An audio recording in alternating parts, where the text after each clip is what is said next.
इसीलिए मैंने शादियों की तैयारी के लिए एक मैनेजर हायर किया। मैनेजर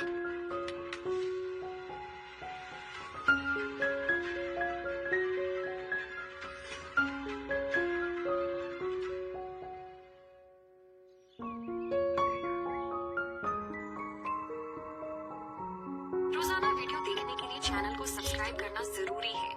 चैनल को सब्सक्राइब करें, वीडियो चल जाएगा।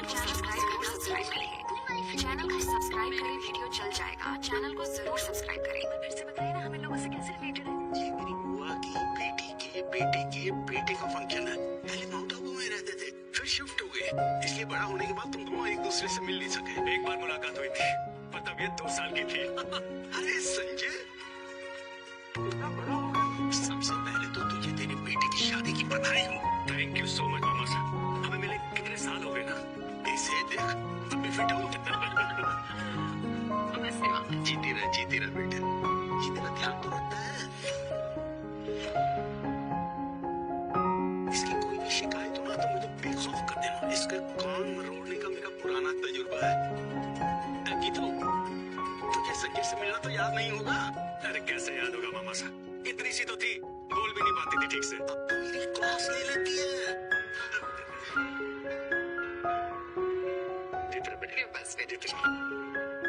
वक्त कितनी रफ्तार से निकल जाता है ना मामा साहब।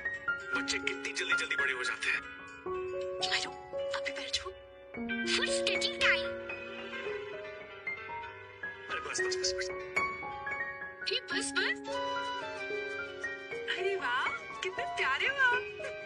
खूब खुश रहो और खूब जल्दी जल्दी बड़े भी हो जाओ। गीतांजलि, तुम्हारी बेटी तो बहुत प्यारी है। इसे तो हम अपने घर पे ही रख लेंगे। क्या नाम है आपका? Myra from 2C. Myra from 2C। बड़ा प्यारा नाम है। आपको पता है, आप जैसे क्यूट गेस्ट के लिए हमने चॉकलेट फाउंटेन रखा है। देखोगे? Yes, जल्दी से दिखा दो। चलो। आइए मामा साहब, रस्म शुरू होने वाली है। आइए आइए। मासा, हमें अच्छा लगा कि तुम लड़की के लिए कुंभल गढ़ा गई। आपको यकीन नहीं होगा मासा, लेकिन मैं भी अभी से बहुत प्यार करती हूँ और हम तुमसे। I love you, मासा।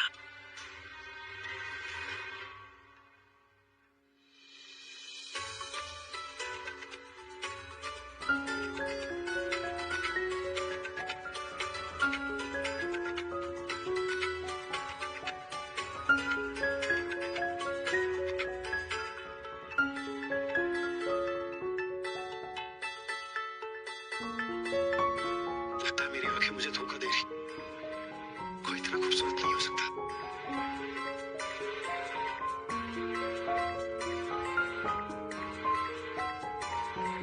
सिवाय अभी आगे।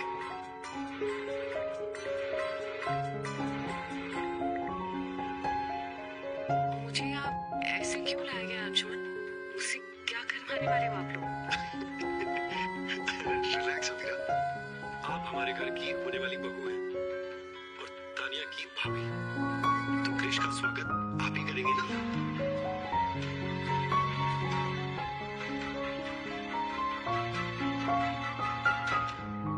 तान्या, तुमने कृष भैया को बता दिया उन्हें क्या करना है? हाँ, डोंट वरी। पहले तो बाबू थोड़ा सा नखरे कर रहे थे, पर फिर मैंने उनको मना लिया। Sorry गीतू, मैं चॉकलेट देकर स्टॉप नहीं हो पाई। भाई को बेटा, थोड़ी देर तो रुक जाते आप। अभी फंक्शन स्टार्ट भी नहीं हो रहा, आप पूरी डांटी हो गई। शैतान। क्रिश है कहाँ? बाबू, आपने मुझे प्रॉमिस किया था ना? 3, 2, 1, म्यूजिक।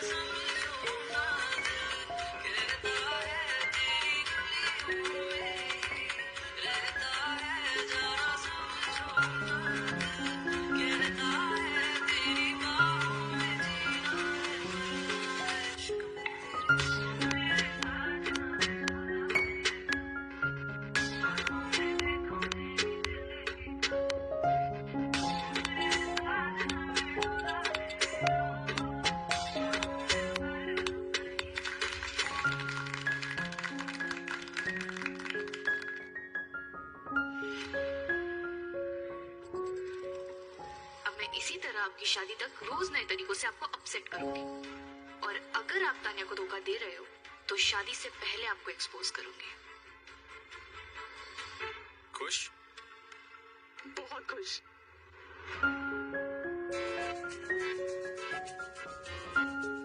अब हुई है ग्रूम की एंट्री और अब होगा ग्रूम का वेलकम। भाभी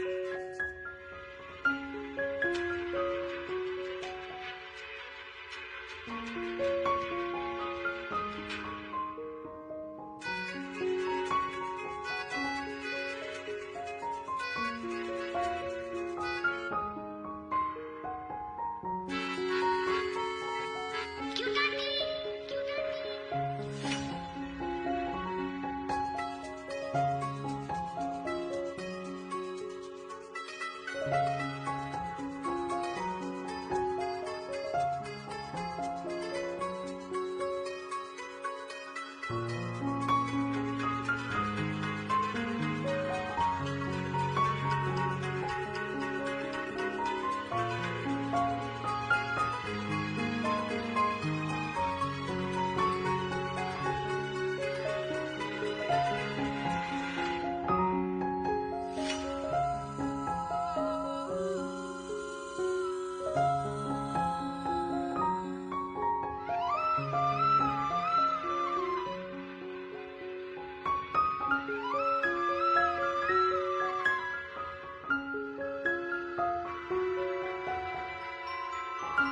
तुम लोग एक दूसरे को जानते हो?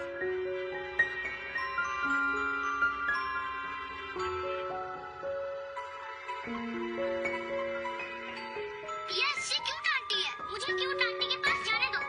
रूबी आंटी को कुछ काम है ना, आप उनसे बाद में मिलेगा। अब अंशुमन भैया की बारी। मैंने तो अपनी होने वाली दुल्हन के लिए परफॉर्मेंस कर दिया, अब परफॉर्मेंस आपको करना होगा। सॉरी क्रिश, अमीरा को ये सब पसंद नहीं है और इनकी खुशी तुम्हारी बात मानने से कहीं ज्यादा इम्पोर्टेंट है।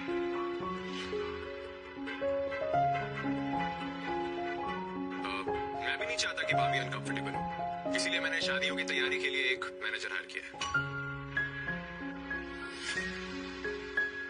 मैनेजर,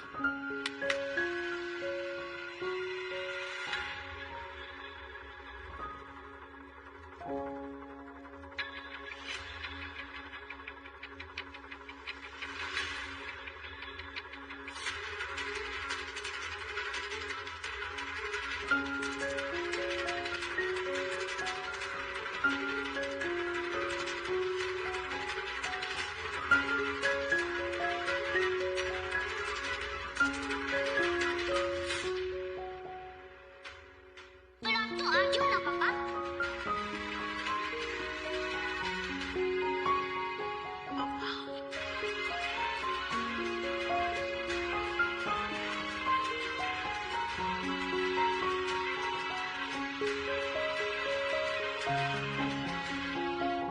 इन अंकल को बता दो आप आर्जो, मैंगो नहीं। मैंगो नहीं बेटा, मैनेजर। Okay okay. एक्चुअली मैं आपके पापा को आपको जवाब देना भारी पड़ रहा है बेटा। रस्में अभी होने दो, उसके बाद आप आराम से उनसे जितना क्वेश्चन आंसर करना है कर लेना।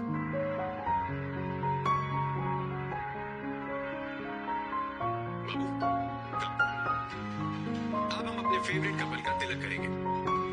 भैया, भाभी, तिलक करें।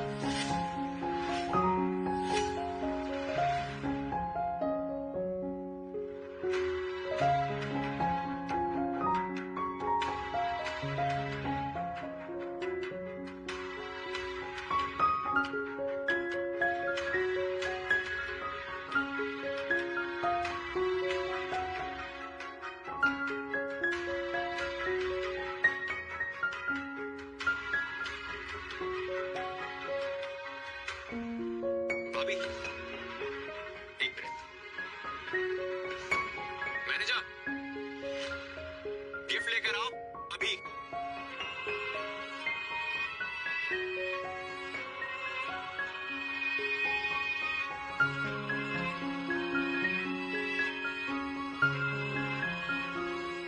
पापा डिलीवरी बॉय बन गए।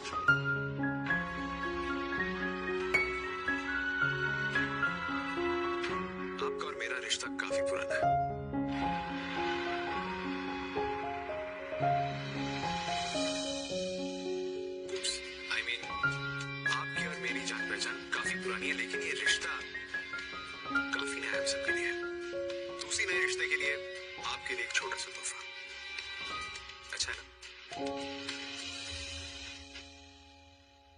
बहुत अच्छा है। इनफैक्ट ये इतना अच्छा है कि मैं इसे तान्या को देना चाहूंगी। और देखो कृष, तुम मना भी नहीं कर सकते क्योंकि तुम्ही ने तो अभी अभी कहा कि हमारी जान पहचान काफी पुरानी है। आओ तान्या।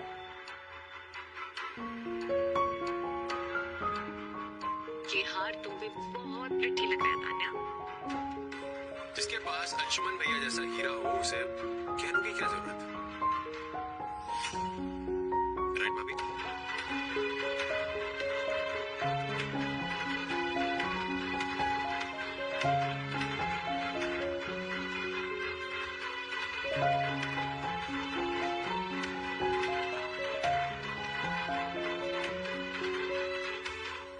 तुमने अरमान को अपना मैनेजर बना दिया और अभी रोज मिलेंगे तो तुम जानते हो ना क्या हो सकता है? हो सकता है नहीं, होगा। ड्रामा होगा। तुम दोनों ने हाथ मिला लिया तो हमारे हाथ से घर और फन गया समझो। और प्लीज, अरे बल्कि अरमान अकेले हमसे सब कुछ हड़प सकता है। उसे कमजोर समझने की गलती मत करो कृष्ण, मुंह की खाओगे। बाबा, आप उस आदमी से डरे जिसने मुझसे गिड़गिड़ाकर मदद की भीख मांगी है। मैं विश्व नजारा देखने के लिए आपको रोकते।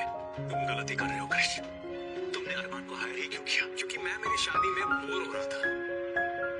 पर अब बहुत मजा आने वाला है।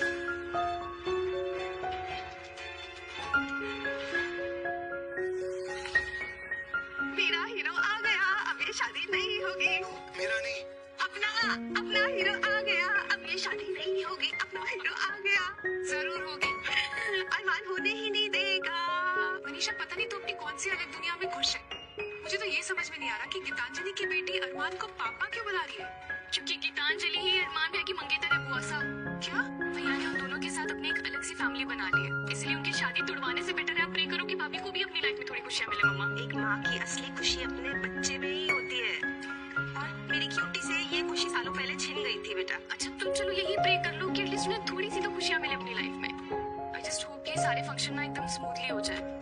आई नो अरमान भैया भाभी से मूव ऑन कर चुके हैं, बट भैया और भाभी दोनों को एक दूसरे को किसी और के साथ देखने में थोड़ी ऑकवर्डनेस तो होगी ना। मैम, एक बार आप कैश लिस्ट देख लेंगे? जी, मैं अभी आती हूँ। अब क्या सोच रही हूँ मम्मा? क्या मैं सोच रही थी कि अरमान घर पे आके क्रिश को धो धो के पीट के चला गया और यहाँ पे आके मैनेजर बन गया। जरूर क्रिश भैया ने उन्हें किसी तरह ब्लैकमेल किया होगा, फॉर श्योर। क्रिश ना बिना स्पेलिंग मिस्टेक किए अरमान को एक ईमेल नहीं कर सकता। ब्लैकमेल ना बहुत बड़ी बात है, कर ही नहीं सकता। क्रिश में इतना दम नहीं है। अरमान के मैनेजर बनने की जरूर कोई वजह है। अरमान का दिमाग खराब हो गया है। एक दिन वो पोताल हाउस में घुस के क्रिश की पिटाई करता है और दूसरे दिन उसका मैनेजर बन जाता है। घर क्या रहा है? माउंट आबू चला जाए। अगर नहीं जाना तो कम से कम शादी के फंक्शंस में तो ना आए। दादी साहब, शादी में कई ऐसे मेहमान आए जिन्हें हम जानते नहीं। आप भी अरमान को उन्हीं अजनबियों में गिन लीजिए। वैसे भी अपना तो वो रहा नहीं, फिर मेरी तरह आपको भी उसकी होनी और न होनी से कोई फर्क नहीं पड़ेगा।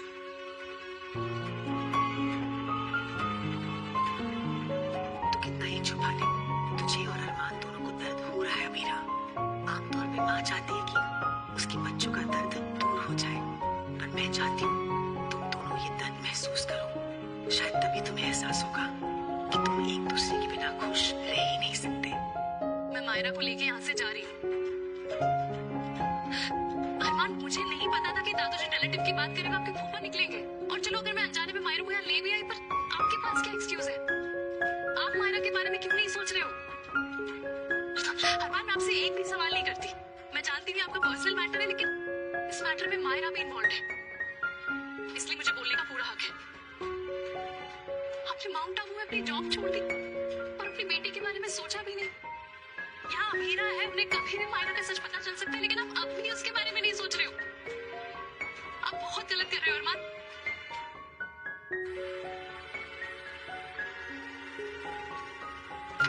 आज कृष्ण ने बहुत गलत किया। तूने देखा ना अमीरा कैसे अनकंफर्टेबल हो रही थी। भैया, मुझे बाबू ने बताया था कि उसके भैया को पैसों की जरूरत है, इसीलिए उसने उन्हें हायर किया। आई डोंट केयर था। मैं अमीरा को अपसेट नहीं देख सकता, इसीलिए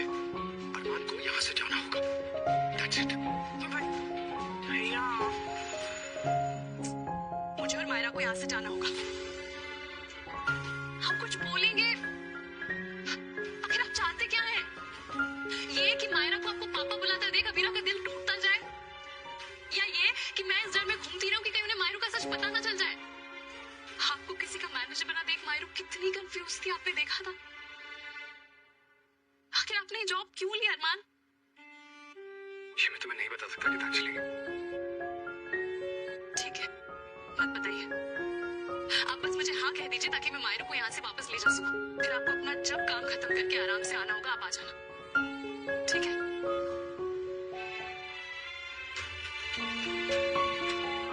थैंक यू। मैं देखती हूँ मायरू कहाँ है और हम अभी यहाँ से निकल जाएंगे।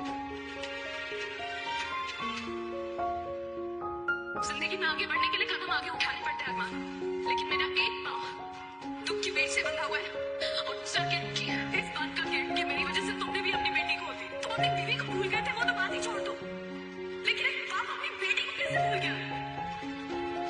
उस लड़की का दर्द इतना बड़ा है कि थोड़ा आराम भी कम पड़ जाएगा, इसलिए सच बोलने का ख्याल तुम छोड़ दो और चले जाओ प्लीज। उसे मूव ऑन करने दो, उसे जीने दो। आइल को प्रायोरिटी बनाते बनाते अपने बाकी सब रिश्ते भूल गया था गीतांजलि। इस वक्त मेरे परिवार को मेरी जरूरत है। उनके लिए मुझे अपनी ये जिम्मेदारी निभानी ही होगी। उसके बाद शायद मैं फिर कभी उदयपुर न लौटूं। ये बात मैं तुम्हें नहीं बता सकता गीतांजलि। हम दोनों का हमेशा से सिर्फ एक ही कनेक्शन रहा है और एक ही रहेगा। मायरा, मैनेजर सर, ये लाइटें कहाँ लगानी है? सर, कैटरल मेनू में से एक डिश बनाना भूल गए। सर, अबीरा मैम का अभी तक ड्रेस नहीं आया है। ज्वेलरी कह रहे हैं कि मंगलसूत्र बनाने में टाइम लगेगा। सर, ये फूल कहाँ रखवा दूं? मेरे सर पे रखवा दो। जी, ये लो। फूलों का प्रॉब्लम सॉर्टेड। और किसी को क्या प्रॉब्लम है? और तुम केटर से बोलो कि एक डिश का पूरा मेन्यू भूल जाए। डिजाइनर से बोलो कपड़े चढ़ा दे और ज्वेलर को बोलो कि मंगलसूत्र किसी और को दे दे।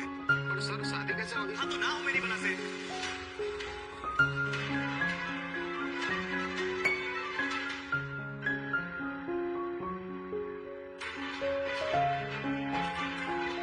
तो तुम ये शादी बर्बाद करना चाहते? यह कथा मध्य भारत के एक छोटे से गांव रामपुर की है, जहां लोग साधारण जीवन जीते थे, लेकिन उनमें मां काली के प्रति अटूट आस्था थी।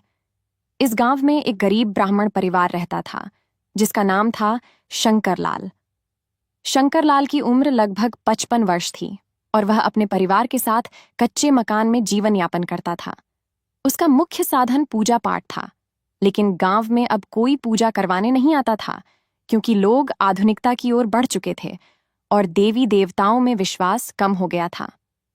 शंकरलाल के पास इतना भी धन नहीं था कि वह अपने बेटे की पढ़ाई का खर्च चला सके या अपनी पत्नी के लिए दवाई खरीद सके। उसके जीवन में केवल एक ही आशा की किरण थी, मां काली। वह प्रतिदिन सुबह उठकर नदी स्नान करता और गांव के एक पुराने जर्जर मंदिर में जाकर मां काली के आगे घी का दिया जलाता, भजन गाता और आंसुओं में अपनी व्यथा कहता। लोग उसे पागल समझते थे, कहते थे कि मां काली आजकल किसी की नहीं सुनती, लेकिन शंकरलाल का विश्वास अडिग था। एक रात जब गांव के लोग गहरी नींद में थे, शंकरलाल मंदिर में बैठा हुआ मां काली का ध्यान कर रहा था। उसी समय आकाश में काले बादल घिराए और एक विचित्र तेज रोशनी उस पुराने मंदिर पर पड़ी। अचानक मंदिर के अंदर से एक गंभीर और करुण स्वर उभरा। शंकरलाल, तू रोता क्यों है? मैं तो तेरे साथ हूं। यह आवाज किसी सामान्य स्त्री की नहीं थी। उसमें एक कंपन था, एक शक्ति थी, एक मातृत्व था। शंकरलाल कांप उठा। उसका शरीर पसीने से तरबतर हो गया और आंखों से अश्रुधारा बह निकली। मां काली ने प्रकट होकर कहा, तू जिस विश्वास से मेरे चरणों में बैठा है, वह मुझे बाध्य करता है कि मैं तेरे लिए कुछ करूं।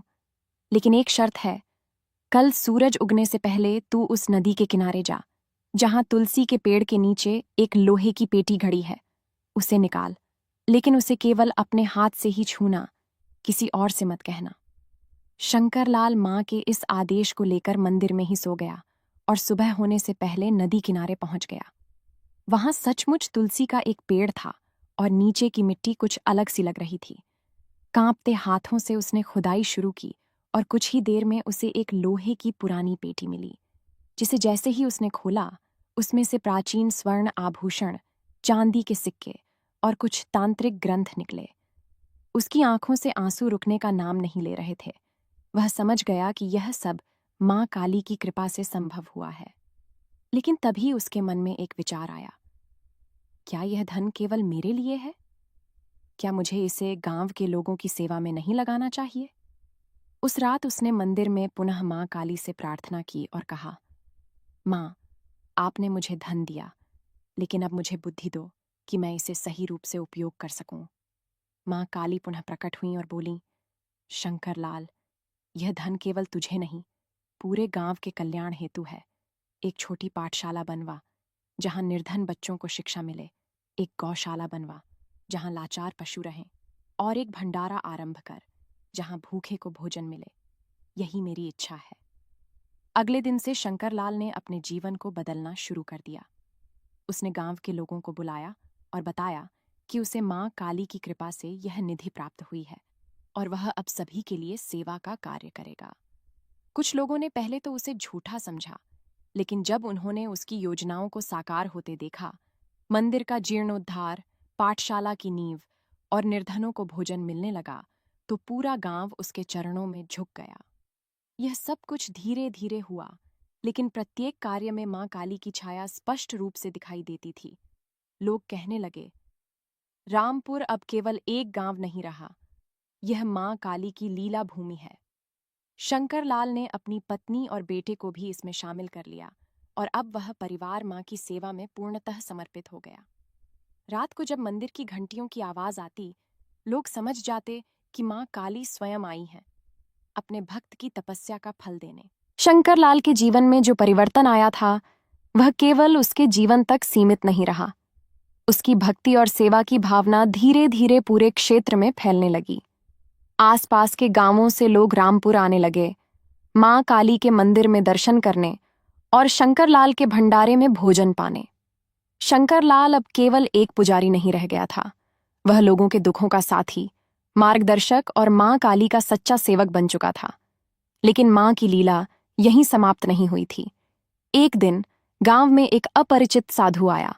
उसका चेहरा तेज से दमक रहा था और उसकी आंखों में असाधारण चमक थी। वह सीधे मंदिर पहुंचा और शंकरलाल के चरणों में गिर गया। शंकरलाल ने उसे उठाया और पूछा, मुनिवर, आप कौन हैं? साधु बोला, मैं दूर दक्षिण भारत से आया हूं। मां काली ने मुझे स्वप्न में कहा कि रामपुर में उनका एक प्रिय भक्त है, जिसकी सेवा और तपस्या से वह प्रसन्न है। मैं उसी के दर्शन करने आया हूं।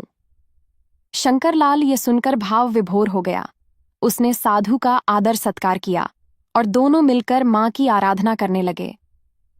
कुछ ही दिनों में साधु ने शंकरलाल को एक विशेष तंत्र साधना सिखाई, जो केवल योग्य और निःस्वार्थ भक्त को दी जाती है।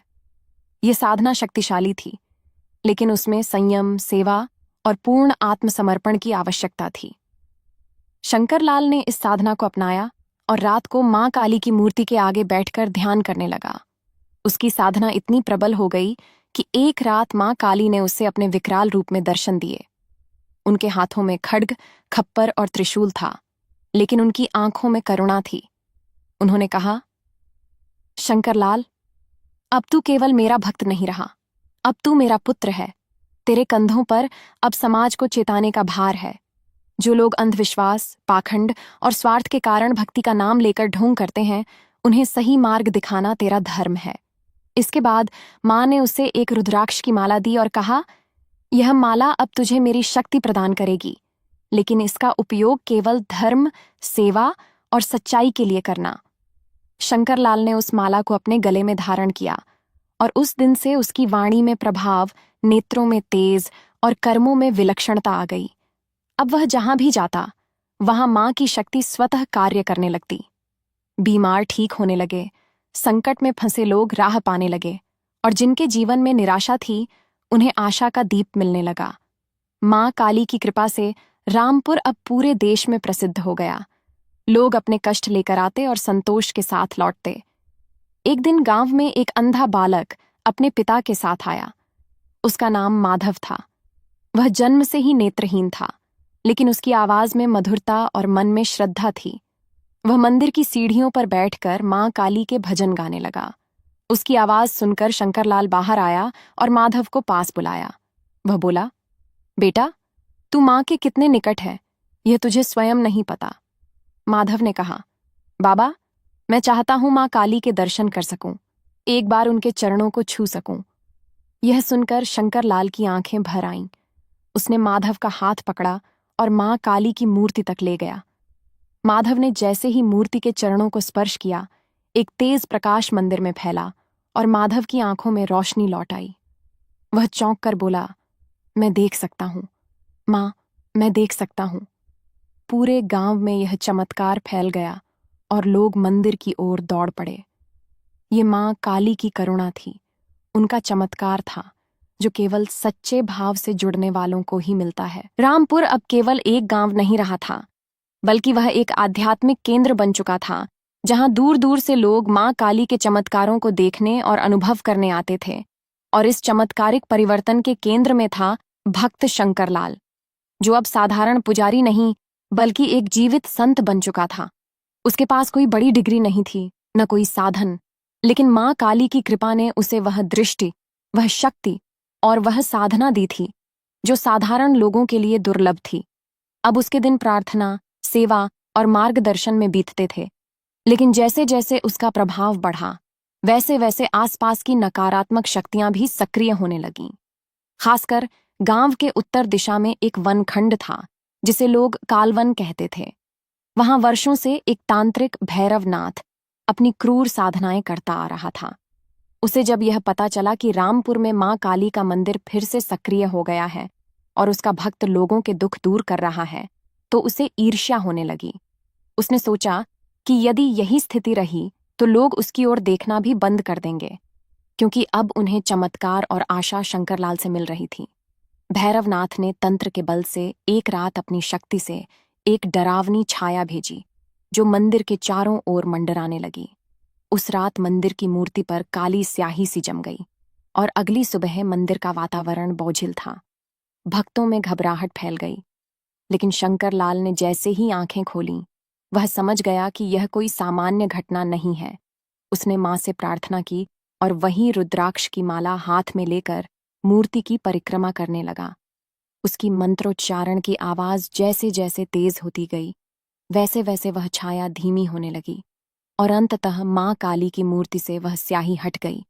उस दिन पूरे गांव ने देखा कि कैसे भक्ति, श्रद्धा और सच्चे आह्वान से बुरी शक्तियां भाग खड़ी होती हैं। लेकिन यह केवल शुरुआत थी। अगले कुछ दिनों में गांव में कई अजीब घटनाएं होने लगीं। बच्चों को सपनों में डरावने दृश्य दिखने लगे, कुएं का पानी लाल पड़ने लगा और पशु अस्वस्थ हो गए। यह सब देखकर शंकरलाल ने निर्णय लिया कि अब उसे मां काली से मार्गदर्शन लेना ही पड़ेगा। एक रात वह मंदिर में बैठा और गहन ध्यान में चला गया। उसकी साधना इतनी गहन थी कि उसकी देह निष्क्रिय हो गई, लेकिन उसकी आत्मा मां काली के चरणों में पहुंच गई। वहां मां काली ने कहा, पुत्र, यह कालवन की काली शक्ति तुम्हारी अग्नि परीक्षा है। तुझे अब अपने भीतर के अग्नि रूप को जागृत करना होगा। जा, उस वन में प्रवेश कर। वहां तुझे एक यंत्र मिलेगा जिसे जागृत करके तू इन दुष्ट शक्तियों का अंत कर सकता है। लेकिन ध्यान रहे, वहां तुझे अपनी भक्ति की सच्चाई सिद्ध करनी होगी। अगले दिन भोर होते ही शंकरलाल ने गांववासियों से आशीर्वाद लिया और अकेले उस वन की ओर चल पड़ा। चारों ओर घना अंधेरा, अजीब सी गंध और असामान्य सन्नाटा था, लेकिन वह निडर था क्योंकि मां उसके साथ थीं। चलते चलते उसने एक विशाल वटवृक्ष देखा जिसके नीचे एक त्रिकोण यंत्र खुदा हुआ था। जैसे ही उसने हाथ रखा, पूरा वन गूंज उठा। चारों ओर से डरावने चेहरे और छायाएं प्रकट होने लगीं, लेकिन शंकरलाल शांत रहा। उसने आंखें बंद कीं और मां काली का मूल मंत्र जपने लगा। उसकी आवाज जैसे ही तेज हुई, वह यंत्र जलने लगा और एक तेज प्रकाश के साथ सारे भूत प्रेत विलीन हो गए। उसी समय भैरवनाथ वहां प्रकट हुआ। वह गुस्से से कांप रहा था। बोला, तू एक साधारण ब्राह्मण मेरी दशकों की साधना को नष्ट कर देगा? लेकिन शंकरलाल ने कहा, जो साधना अहंकार से हो वह अंततः स्वयं ही अपने बोझ से गिर जाती है, और जो भक्ति समर्पण से हो वह मां के हृदय से उठती है। इतना कहते ही भैरवनाथ मां काली के तेज से भस्म हो गया। पूरा वन शुद्ध हो गया। वहां पुष्प गिरने लगे और मां काली का आशीर्वाद स्वरूप एक स्वर्णमयी मूर्ति वटवृक्ष के नीचे प्रकट हुई। शंकरलाल ने उसे उठाया और रामपुर लौट आया। पूरे गांव ने उसका स्वागत किया। अब वह मूर्ति भी मुख्य मंदिर में स्थापित हुई और मां की आराधना दुगुनी श्रद्धा से होने लगी। इस घटना ने यह सिद्ध कर दिया कि जहां सच्ची भक्ति होती है वहां कोई भी काली शक्ति टिक नहीं सकती और मां काली अपने भक्त की हर परीक्षा में साथ देती है। अब शंकर लाल के जीवन का उद्देश्य केवल सेवा नहीं बल्कि समाज को सही दिशा देना भी बन गया। वह युवाओं को संयम, श्रद्धा और कर्तव्य का पाठ पढ़ाने लगा। उसने गांव में एक आश्रम की स्थापना की जहां तंत्र और भक्ति का संतुलित अध्ययन होता, ताकि कोई भी व्यक्ति कभी अंधविश्वास की ओर न जाए बल्कि मां काली की भक्ति में सच्चाई और उजाला खोजे।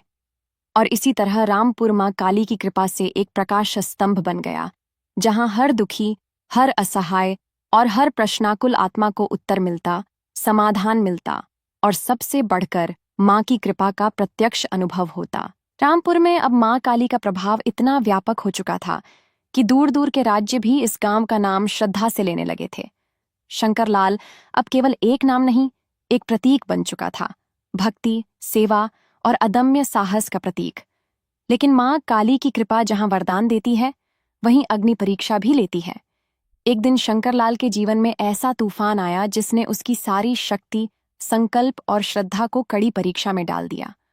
हुआ यूं कि एक दिन रामपुर के दक्षिण दिशा से एक रथ आया जिसमें एक प्रतिष्ठित व्यापारी अपने बेटे के साथ मंदिर आया। उसका बेटा गंभीर रोग से ग्रसित था और बड़े बड़े वैद्य, तांत्रिक और साधु हार चुके थे। व्यापारी ने शंकरलाल से विनती की कि वह मां काली से निवेदन करे कि उसके बेटे को जीवन मिले। शंकरलाल ने कहा, मां की कृपा असीम है, लेकिन यह रोग केवल दवा से नहीं बल्कि आत्मा की शुद्धि से जाएगा। वह बालक मंदिर में कुछ दिनों तक रहा और मां की सेवा में लग गया, लेकिन एक रात वह बालक अचानक गायब हो गया। गांव में खलबली मच गई। व्यापारी क्रोधित हो उठा। उसने शंकरलाल पर आरोप लगाया कि उसके पुत्र को किसी तांत्रिक अनुष्ठान में बलि चढ़ाया गया है। लोग जिन्होंने वर्षों तक शंकरलाल को पूजा, वे भी भ्रम में आ गए। यह आरोप इतना गहरा था कि गांव में दो मत बन गए, एक जो शंकरलाल को निर्दोष मानते थे और दूसरे जो उसे दोषी। शंकरलाल को गांव के चौपाल में बुलाया गया, जहां वह शांत भाव से बैठा। उसने केवल इतना कहा, यदि मैंने किसी निर्दोष को हानि पहुंचाई हो तो मां काली स्वयं मुझे इस भूमि से उठा लें, लेकिन यदि मैं निर्दोष हूं तो सत्य स्वयं प्रकट होकर मुझे निर्दोष सिद्ध करेगा। तभी मंदिर की घंटियां अपने आप बजने लगीं और मंदिर के पीछे वाले वन से वही बालक रोते हुए भागता हुआ आया। वह बोला, मैं रात को मंदिर में सोया था, तभी किसी ने मुझे उठाया और जंगल में ले जाकर छोड़ दिया, लेकिन मां काली की मूर्ति मेरे सामने आई और उसने मुझे मार्ग दिखाया, तभी मैं वापस आ पाया। ये सुनकर सारा गांव स्तब्ध रह गया। लोगों ने शंकरलाल के चरणों में गिरकर क्षमा मांगी, लेकिन शंकरलाल ने किसी से रुष्ट नहीं हुआ। उसने कहा, भ्रम और भय में मनुष्य की बुद्धि डगमगा जाती है, लेकिन मां काली की कृपा सब कुछ साफ कर देती है। इसके बाद मंदिर में 7 दिनों तक अखंड ज्योति और भंडारे का आयोजन हुआ, परंतु यह घटना शंकरलाल को भीतर से झकझोर गई थी। उसने मां काली से कहा, मां, अब मैं चाहता हूं कि गांव के लोग आत्मनिर्भर बने। तुम्हारी कृपा को केवल चमत्कार न समझें, बल्कि इसे आस्था, सेवा और कर्म में बदलें। मां ने उसकी बात सुनी और उस रात स्वप्न में प्रकट होकर कहा, पुत्र, तू अब केवल एक भक्त नहीं, एक पथ प्रदर्शक है। मैं तुझे एक अग्निशिखा मंत्र दे रही हूं। इसे उन योग्य जनों को देना जो सेवा, संयम और श्रद्धा में दृढ़ हैं। अगले दिन से शंकरलाल ने एक नए शिक्षण केंद्र की स्थापना की, जहां केवल आध्यात्मिक शिक्षा नहीं बल्कि कर्म, तंत्र, जीवन दर्शन और सेवा का प्रशिक्षण दिया जाता था। यह केंद्र तेजी से फैलने लगा और जल्द ही रामपुर की सीमाएं गांवों और नगरों तक फैल गईं। अब मां काली के भक्त केवल चमत्कार नहीं बल्कि सेवा और सदाचार के माध्यम से भी अपने जीवन को धन्य कर रहे थे।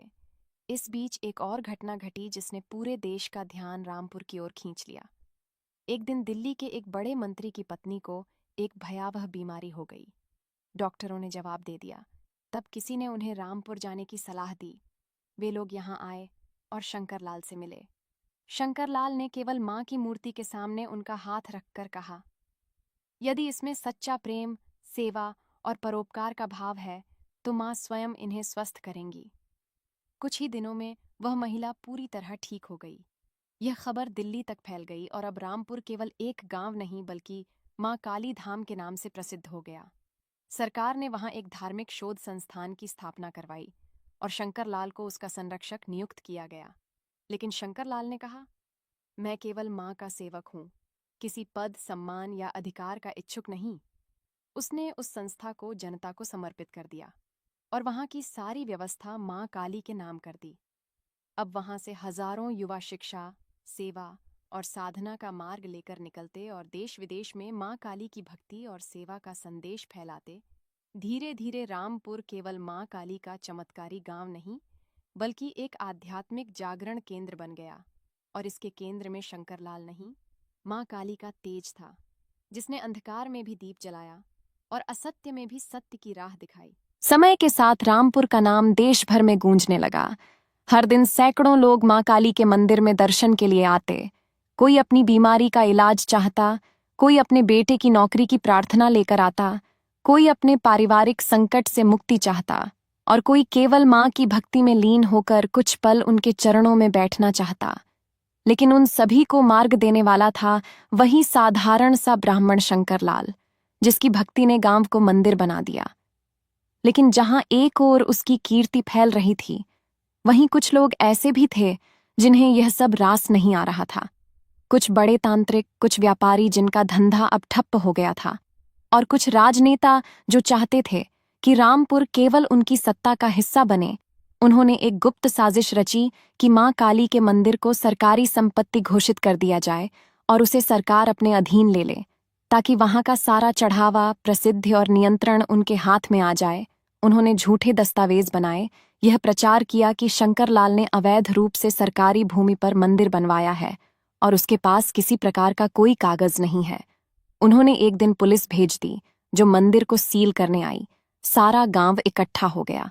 भक्तों की आंखों में आंसू थे। किसी की हिम्मत नहीं हो रही थी कि पुलिस के सामने कुछ बोले। लेकिन तभी मंदिर की घंटियां अपने आप बजने लगीं। आसमान में अचानक बादल घिर आए और तेज हवाएं चलने लगीं। पुलिस के जवान मंदिर की सीढ़ियों पर जैसे ही पहुंचे, वे बेहोश होकर गिर पड़े। और तभी मंदिर के भीतर से एक तेज प्रकाश निकला, जिसमें माँ काली का स्वर उभरा, जो मेरे घर को छूने आएगा वह पहले मेरे भक्त की सच्चाई को समझे। यह दृश्य देखकर सब पीछे हट गए और पुलिस अफसर ने खुद शंकरलाल के चरणों में गिरकर माफी मांगी। अगले दिन सरकार ने विशेष जांच बैठाई और उसमें यह प्रमाणित हुआ कि मंदिर की भूमि वर्षों से ग्राम देवता की संपत्ति रही है और वहां केवल जनसेवा होती रही है। यह सुनकर शत्रुओं की चाल विफल हो गई, लेकिन इस पूरे प्रकरण ने शंकरलाल को भीतर से झकझोर दिया। उसने मां से प्रार्थना की कि अब वह जीवन का अंतिम चरण सेवा और ध्यान में बिताना चाहता है। मां काली ने स्वप्न में उसे आदेश दिया, पुत्र, तू अब कर्तव्यों से मुक्त है, लेकिन अंतिम कार्य तुझे करना है। रामपुर के जंगलों में एक स्थान है जहां एक गुप्त ऊर्जा केंद्र है। वहां एक शक्ति यंत्र दबा है जो इस धरा की रक्षा करता है, लेकिन वह अब निर्बल हो चुका है। तुझे उसे जागृत करना होगा ताकि भविष्य में रामपुर किसी भी विध्वंस से बचा रहे। अगली ही सुबह शंकरलाल अकेले उस जंगल की ओर निकल गया। वहां घने पेड़, सर्पों की गंध और भय का वातावरण था, लेकिन मां की कृपा से वह सीधा उस स्थान पर पहुंच गया जहां जमीन कुछ अलग सी लग रही थी। उसने वहां खुदाई की और एक प्राचीन यंत्र निकाला जिसमें जड़ी बूटियों, ताम्रलेखों और संस्कृत मंत्रों की ऊर्जा समाहित थी। उसने वहीं बैठकर 21 दिन तक कठोर साधना की, बिना अन्न जल के केवल मां के ध्यान में लीन। 21वें दिन आकाश से बिजली सी गिरी और वह यंत्र स्वयं प्रकाशमान हो गया। उसकी ऊर्जा से सारा जंगल रोशन हो गया और मां काली का एक दिव्य रूप प्रकट हुआ, जिसने शंकरलाल के मस्तक पर हाथ रखकर कहा, पुत्र, तूने अपने जीवन को सच्चे अर्थों में मां के चरणों में समर्पित किया। अब तू मुक्त है। यह यंत्र अब रामपुर की रक्षा करेगा। तू अमर नहीं रहेगा, लेकिन तेरा नाम, तेरी भक्ति, तेरी सेवा और तेरा त्याग युगों तक इस भूमि में गूंजेगा। इसके बाद शंकर लाल ने गांव लौटकर सभी को बुलाया और कहा, अब मेरी भूमिका पूरी हुई। मैं अब वन में मां के ध्यान में लीन रहने जा रहा हूं। लेकिन याद रखना, मां काली केवल चमत्कार नहीं, एक चेतना है जो श्रद्धा, सेवा और संयम से प्रकट होती है। उसने अपना रुद्राक्ष अपनी सबसे प्रिय शिष्या पार्वती को दिया, जो वर्षों से उसकी सेवा में थी, और अब वह रामपुर की साध्वी बनकर मां के कार्य को आगे बढ़ाने लगी। धीरे धीरे समय बीतता गया, लेकिन रामपुर का मंदिर दिन प्रतिदिन और प्रखर होता गया। जहां कभी एक साधारण गरीब ब्राह्मण मां की मूर्ति के आगे दिया जलाता था, आज वहां हजारों दीप जलते हैं। जहां एक साधारण कथा थी, आज वहां अनगिनत चमत्कारों की गाथा है। और जहां एक भक्त ने अपनी आत्मा मां को समर्पित की थी, आज वहां हर आत्मा को मां की कृपा मिलती है। यह कहानी नहीं, यह मां काली की जीवंत उपस्थिति की वह अनुभूति है जो हर उस हृदय में बसती है जो सच्चे मन से उन्हें पुकारता है। और शंकर लाल, वह मां का वह बालक बन गया जिसे काल भी न छू सका, क्योंकि वह मां की गोद में समा गया। समय बीतता गया, रामपुर ने विकास की नई ऊंचाइयों को छुआ, लेकिन मां काली का मंदिर अपनी भव्यता के साथ उसी स्थान पर अडिग खड़ा रहा, जैसे वह पूरे गांव की आत्मा बन चुका हो। वर्षों बीत गए। साध्वी पार्वती अब उस मंदिर की सेवा का केंद्र बन चुकी थी। उसके नेत्रों में वही तेज था जो कभी शंकरलाल के चेहरे पर दिखता था। वह भक्तों को न केवल मां की आराधना सिखाती, बल्कि जीवन का अर्थ भी समझाती। अब रामपुर में केवल भक्ति ही नहीं, बल्कि चरित्र निर्माण का केंद्र भी बन चुका था। वहां से निकले युवा केवल साधक नहीं, समाज के प्रकाश स्तंभ बनते, जिन्होंने देश के कोने कोने में जाकर मां काली की सेवा, त्याग और सत्य के संदेश को फैलाया। मंदिर अब एक जीवंत धड़कन बन चुका था, जहां हर दिन कोई न कोई चमत्कार घटता। कभी कोई मृतप्राय बालक वहां आकर स्वस्थ हो जाता, तो कभी कोई मानसिक रोगी मां की प्रतिमा को देखकर शांति को प्राप्त करता। पर यह चमत्कार केवल बाहरी नहीं थे। असली चमत्कार उन हृदयों में घटता जो मां की आराधना से बदलते थे। एक दिन साध्वी पार्वती ने स्वप्न में मां काली का दर्शन किया। मां ने कहा, पुत्री, अब समय आ गया है जब तुम्हें अगली पीढ़ी को यह कार्य सौंपना है। सेवा एक श्रृंखला है जिसे कभी रुकना नहीं चाहिए। पार्वती ने मां के आदेश को स्वीकार किया और गांव के एक युवा ब्रह्मचारी को चुना जिसका नाम विवेक था, जो बचपन से ही मंदिर में सेवा करता था और मां की भक्ति में लीन रहता था। विवेक को मां की मूर्ति के सामने शपथ दिलाई गई और मां की कृपा से उसे दिव्य दृष्टि भी प्राप्त हुई। उसके साथ ही मंदिर में एक नया युग प्रारंभ हुआ, एक ऐसा युग जिसमें श्रद्धा, विज्ञान और अध्यात्म का संगम था। विवेक ने मंदिर के साथ साथ एक डिजिटल ध्यान केंद्र की स्थापना की, जहां दूर बैठे लोग मां का ध्यान कर सकते थे और दुनिया भर से भक्त रामपुर से जुड़ सके। लेकिन इस आधुनिकीकरण में भी मां की मूल भक्ति, वह रुद्र रूप, वह करुणा और वह शक्ति यथावत रही। हर अमावस्या को मंदिर में विशाल यज्ञ होता और कहा जाता है कि उस रात मां स्वयं वटवृक्ष की छाया में प्रकट होती है और केवल वही उन्हें देख सकता है जिसका मन निर्मल और हृदयपूर्ण समर्पण में हो। समय ने एक बार फिर चक्र पूरा किया और रामपुर, जो कभी एक सामान्य गांव था, वह अब विश्व के सबसे शक्तिशाली आध्यात्मिक केंद्रों में गिना जाने लगा। विदेशी विद्वान, वैज्ञानिक, संत, लेखक सब वहां आकर मां की कृपा को अनुभव करते। मां काली अब केवल एक मूर्ति नहीं, बल्कि एक चेतना बन गई थी, जो हर पीढ़ी में जागती रही, बदलती रही और नया मार्ग दिखाती रही। और अंत में जब साध्वी पार्वती ने इस संसार को छोड़ा, तो लोगों ने देखा कि मां की मूर्ति के चरणों में एक स्वर्णिम कमल रखा हुआ था और उस पर लिखा था, जो सेवा में खो गया वही मेरी गोद में सो गया। इस लेख ने सिद्ध कर दिया कि मां काली अपने हर उस भक्त को सदा के लिए अपनी गोद में स्थान देती हैं, जो निस्वार्थ भाव से उनकी सेवा करता है। और इस प्रकार मां काली की वह कथा जो शंकरलाल से शुरू हुई थी, आज भी रामपुर की हवाओं में बहती है, मंदिर की घंटियों की आवाज में गूंजती है और हर श्रद्धालु के अंतःकरण में धड़कती है। ये कथा कभी खत्म नहीं होती, क्योंकि मां की कृपा, मां का तेज और मां का प्रेम कालातीत है। ये सनातन है। ऐसे ही मां काली के बारे में और जानने के लिए वीडियो को लाइक करें, शेयर करें और सब्सक्राइब करना ना भूलें।